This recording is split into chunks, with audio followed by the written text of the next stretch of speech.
The world of 1743 introduced a mind that would eventually redefine the concept of liberty.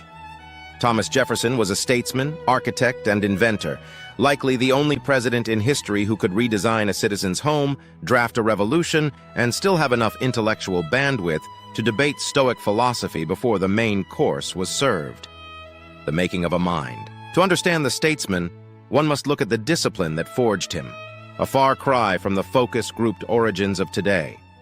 Born in colonial Virginia, Jefferson was raised by a father who valued the surveyor's precision. He learned early that leadership requires a clear map and a steady hand, unlike the modern strategy of simply seeing which way the political wind blows on a Tuesday. He didn't just read books, he lived in them, immersing himself in philosophy, science, and law until they became second nature.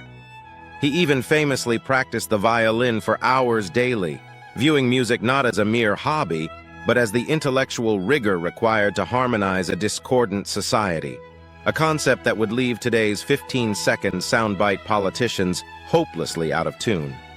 When he inherited a massive estate at a young age, the weight of responsibility forced a premature maturity, teaching him that managing land and people is a burden of service, not a trophy of status to be flaunted at a gala.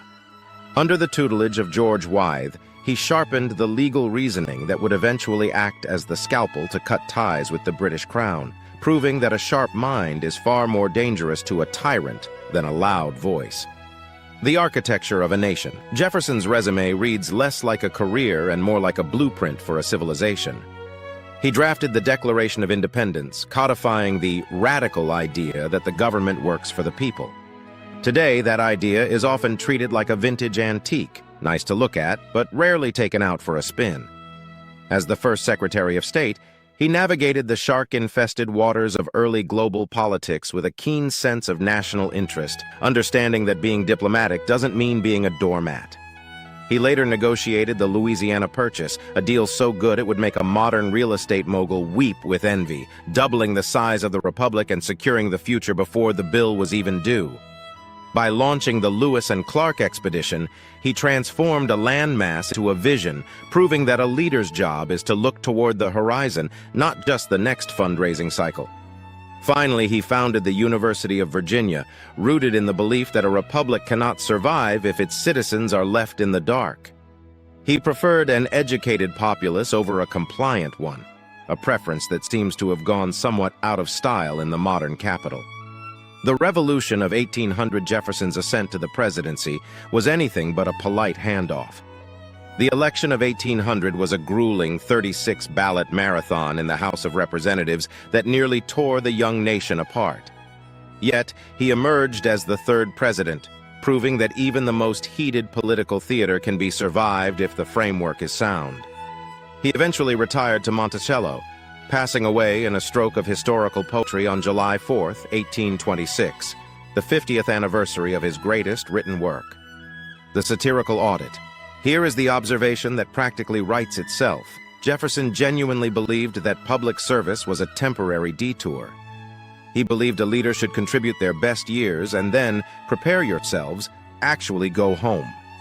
In modern Washington, the idea of leaving is treated like a medical emergency, lost somewhere between the perpetual fundraising loops and the warm glow of cable news vanity. Jefferson's true quality was his insistence that a constitutional republic depends on informed citizens, restrained power, and leaders who place principle above personal ambition.